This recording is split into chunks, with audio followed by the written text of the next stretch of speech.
Okay, a quick recap of this loss. I'll just show it, just the starters. So I went short here, I got stopped out over here in this wick. So that's the statistics. So what happened? There was a data wick with PPI. It's actually good numbers. So there was 0.2 monthly PPI increase expected, but the actual 0. So it was a positive. Okay, so data wicks, what happens? We get this 1 minute wick. I mark out the low, I mark the high, and then I start looking for confluence.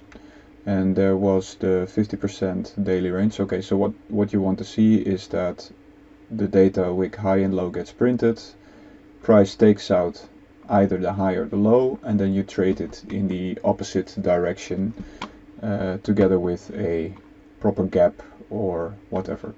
So there was some higher time frame confluence as well. From this low this morning we actually balanced price to the 50% level of this move, and there was a 4-hour gap which was filled on the wick completely. So yeah, so there was plenty to say to wait for that high getting taken, then trading it in the opposite direction. So I was just waiting. Let's just see. Of course you can see what happens, but this is just my own review.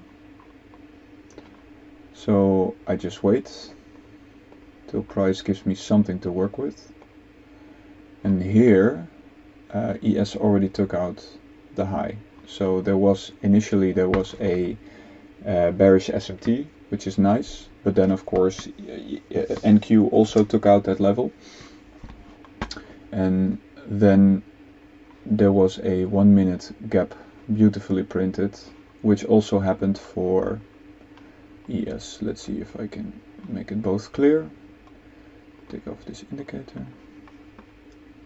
And then I was just waiting. So this first candle was already promising, so then you either want to see like a move up or just continuation. And the second candle actually got a proper close below.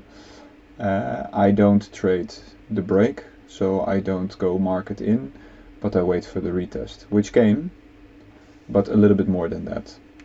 I give some extra space on this gap to see if price wants to maybe wick this level or wick this level.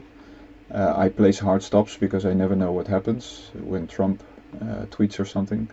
In the next candle I thought maybe I can get away, but then I was also watching that actually ES, I think, did it take out?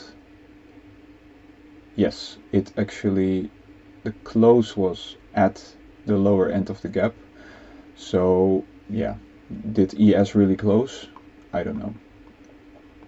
Price went up, wicked out, stopped me out, and the rest is history. Because so after this, I'm done with the trade, unless there's a really clear reason why I should take a short again. Because again, in the overall picture, the time frame is bullish. So I want to be careful just to start shorting this. It does look like a good area to short, but maybe then it's better to wait for the 10 o'clock candle to open first and see whether or not the 4-hour candle is able to close above this gap. But for me, the data wick, it was like 2 minutes, a loss. But for me, apart from the fact that it was counter trend, it was a valid setup. So it is what it is.